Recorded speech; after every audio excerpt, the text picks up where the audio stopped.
अभी हमारे साथ में है खुरई विधानसभा क्षेत्र से विधायक और मध्य प्रदेश शासन के पूर्व मंत्री माननीय भूपेंद्र सिंह जी। जो पब्लिक का रिस्पांस इस बार आया है वो अनएक्सपेक्टेड आया है। ये हमने 2016 में ये महोत्सव प्रारंभ किया था। एक अकल्पनीय पहचान बनाई है खुरई महोत्सव ने न कि मध्य प्रदेश में बल्कि पूरे देश में भी। अभी आज मुख्य अतिथि के तौर पर स्कूल शिक्षा मंत्री और परिवहन मंत्री भी यहाँ पर आ रहे हैं। देखिए, कोई सौगात के हिसाब से नहीं बुलाया, वो तो हम वैसे ही करा लेते। इसे परिवर्तित करने के लिए सर माफ़ी चाहूँगा। सागर संभाग की लोकसभा सीटों का भी यहाँ पर प्रभारी बना है। तो अब सर जो लोकसभा चुनाव आएंगे यहाँ पर, तो लोकसभा चुनाव में भारतीय जनता पार्टी की क्या रणनीति रहेगी? देखिए, लोकसभा चुनाव में नमस्कार, मैं हूं आपके साथ में भूपेंद्र सिंह और आप रिपब्लिक सागर मीडिया के साथ में हैं। मध्य प्रदेश के सागर जिले की खुरई विधानसभा क्षेत्र में यहां पर डोहिला महोत्सव का कार्यक्रम आयोजित किया जा रहा है। 15, 16 और 17 जनवरी को यह आयोजन हुआ और आज 17 जनवरी है। आज समापन का आखिरी दिन है और आज शांतनु मुखर्जी, जिनको हम शान बोलते हैं, यहाँ पर वो अपनी आवाज़ से यहाँ अपना जादू बिखेरेंगे। अभी हमारे साथ में है खुरई विधानसभा क्षेत्र से विधायक और मध्य प्रदेश शासन के पूर्व मंत्री माननीय भूपेंद्र सिंह जी। सर बहुत बहुत स्वागत है सर आपका हमारे इस चैनल में। सर, डोहिला महोत्सव हर बार बनाया जाता है, हर साल मनाया जाता है। जो पब्लिक का रिस्पांस इस बार आया है वो अनएक्सपेक्टेड आया है। क्या कहना चाहेंगे इस डोहिला महोत्सव के बारे में सर? देखिए, ये हमने 2016 में ये महोत्सव प्रारंभ किया था और तब से लेकर अभी लगातार बीच में एक साल कोरोना का छोड़ के हर वर्ष संक्रांति पर ये महोत्सव होता है। और मेला हमारी संस्कृति है। पहले भी हमारे यहाँ प्राचीन परंपरा में भी मेलों का महत्व होता था। तो मेलों से जहाँ एक तरफ अर्थव्यवस्था बढ़ती है, अर्थव्यवस्था में लोगों को लाभ होता है, वहीं एक दूसरे को जोड़ने का काम भी मेला हमारी संस्कृति में करते हैं। गांव-गांव से लोग आते हैं, मिलते हैं, उत्साह के साथ रहते हैं। तो उसी परंपरा को हमने आगे बढ़ाने का काम किया।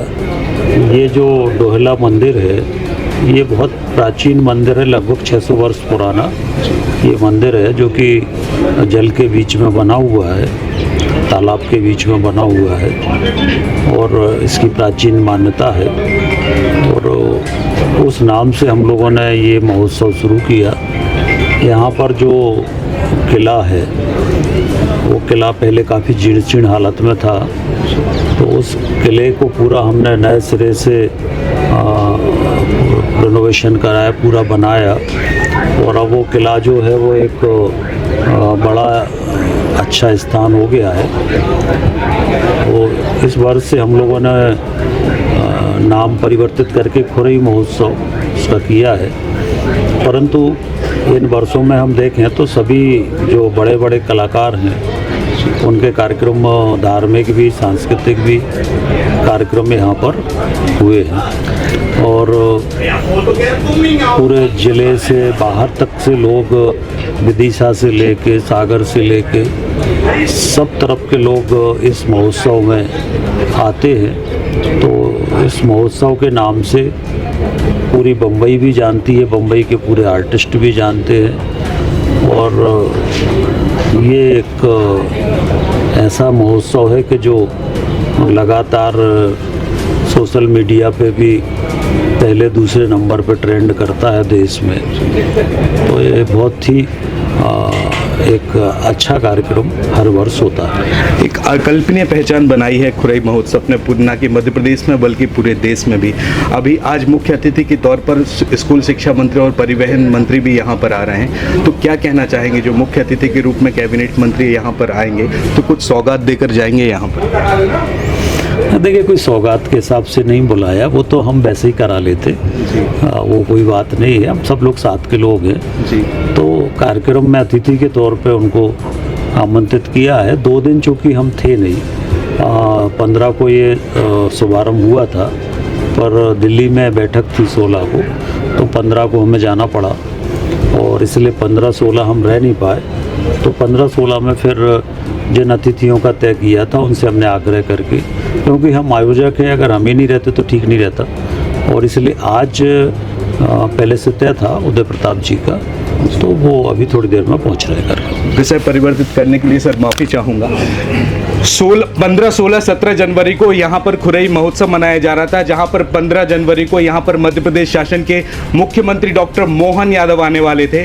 लेकिन जैसा कि आपको पता है कि पूरे हिंदुस्तान में लोकसभा चुनाव का आगाज़ होने के लिए जा रहा है और मध्य प्रदेश के लोकसभा चुनाव के मद्देनजर रखते हुए आलाकमान ने पूर्व मंत्री भूपेंद्र सिंह जी को क्लस्टर प्रभारी बनाया, यानी कि सागर संभाग के विधानसभा क्षेत्र, सागर संभाग की लोकसभा सीटों का भी यहाँ पर प्रभारी बनाया है। तो अब सर जो लोकसभा चुनाव आएंगे यहाँ पर, तो लोकसभा चुनाव में भारतीय जनता पार्टी की क्या रणनीति रहेगी? देखिए, लोकसभा चुनाव में हम लोगों की जो रणनीति प्रमुख रूप से है वो मोदी जी की गारंटी, मोदी जी की गरीब कल्याण की जो योजनाएं हैं, जन कल्याण की जो योजनाएं हैं वो, और एक दिव्य भारत के निर्माण में हम सबको मोदी जी के नेतृत्व में आगे बढ़ना है।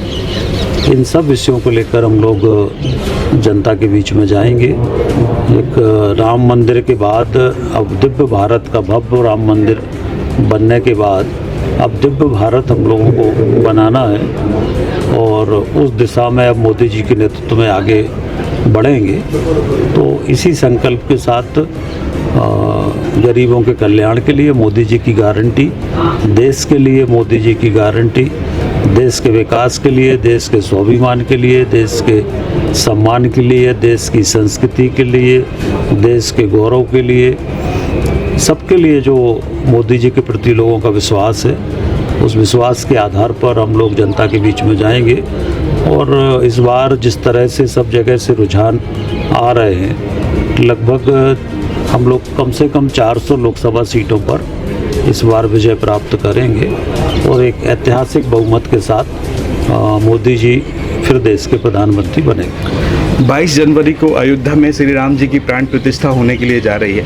कैसा माहौल देख रहे हैं आप पूरे देश में, और ख़ास तौर पर जब ये निमंत्रण विपक्ष पार्टी को दिया गया, राहुल गांधी और प्रियंका गया, तो उन्होंने निमंत्रण अस्वीकार कर दिया, उसका कुछ कारण भी आप बता सकते हैं? देखिए, वो तुष्टीकरण की राजनीति करते हैं और वो एक वर्ग को खुश करने के लिए सब करते हैं। उनको ना राम से मतलब है, ना भारत देश से मतलब है, उनको सिर्फ वोटों से मतलब होता है, वो वोटों के बारे में सोचते हैं। जबकि राम हम सबके आराध्य हैं, राम भारत के गौरव हैं, राम भारत की मर्यादा है। महात्मा गांधी जी ने भी राम राज्य की कल्पना की थी, हमारे संविधान में भी राम राज्य की कल्पना की गई है। तो एक आदर्श राज्य कैसा होता है, ये सब राम राज्य से हम लोगों को देखने सीखने होते। तो राम हम सबके जीवन में, हमारी संस्कृति में, हमारे जीवन में हर समय उनसे हम सबका जीवन चलता है। तो ये 500 साल तक कांग्रेस के राज में भी, 500 साल तक पहले भी टेंट में भगवान राम बैठे रहे, और अब मोदी जी के नेतृत्व में जो काम हम लोगों ने किया, सरकार ने किया है, माननीय सुप्रीम कोर्ट से जो निर्णय आया है, उसके बाद अब भगवान राम भव्य मंदिर में विराजेंगे।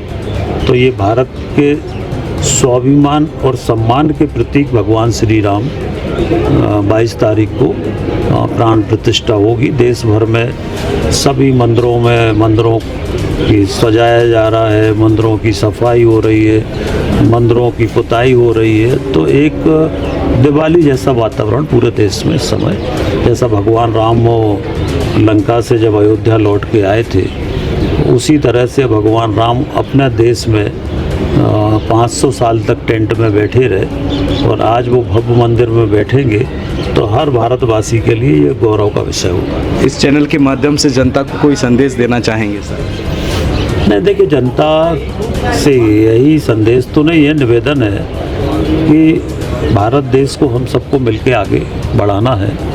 हम सबका भविष्य भारत के भविष्य से जुड़ा हुआ है और भारत का भविष्य इस समय सुरक्षित है तो मोदी जी के हाथों में है। और इसलिए हम सब मिलकर मोदी जी को देश का प्रधानमंत्री बनाए और भारत की संस्कृति के पुनः की दिशा में जो काम हो रहा है, विकास की दिशा में जो काम हो रहा है, उसमें हम सब सहयोग करें, यही निवेदन है। सर बहुत बहुत धन्यवाद चैनल के साथ में जुड़ने के लिए। जैसा कि आपने देखा कि अभी हमारे साथ में थे मध्य प्रदेश शासन के पूर्व मंत्री और खुरई विधानसभा क्षेत्र से विधायक माननीय भूपेंद्र सिंह जी। मध्य प्रदेश अभी 15, 16, 17 जनवरी को यहाँ पर खुरई महोत्सव का आयोजन हुआ है। आज 17 जनवरी है, महोत्सव का आखिरी दिन है और भारत में लोकसभा चुनाव का आगाज भी होने के लिए जा रहा है। इसी के मद्देनजर मध्य प्रदेश में यहाँ लोकसभा चुनाव के प्रभारी बनाए हैं, जहाँ पर सागर संभाग में मंत्री पूर्व मंत्री भूपेंद्र सिंह जी को यहाँ पर प्रभारी बनाया है। अब देखते हैं कि आने वाले समय में जनता का क्या निर्णय होगा और यहाँ के खुरई महोत्सव में जनता का क्या रिएक्शन होगा। हम अपने चैनल के माध्यम से यहाँ की लाइव स्ट्रीमिंग भी आपको बता रहे हैं जो यहाँ पर आयोजन होगा। फिलहाल इस एपिसोड में इतना ही। मैं भूपेंद्र सिंह रिपब्लिक सागर मीडिया की ओर से आप सभी से विदा लेता हूँ। जय हिंद, जय भारत। रिपब्लिक सागर मीडिया को सब्सक्राइब अवश्य करें और आप हमारी आने वाली सभी वीडियो को देखना चाहते हैं तो आपको उसके लिए घंटी जरूर दबानी पड़ेगी ताकि आपको सभी वीडियो की नोटिफिकेशन समय समय पर मिलती रहे। रिपब्लिक सागर मीडिया पर जो भी वीडियो आएगा वह सच की कसौटी पर कसकर ही आएगा।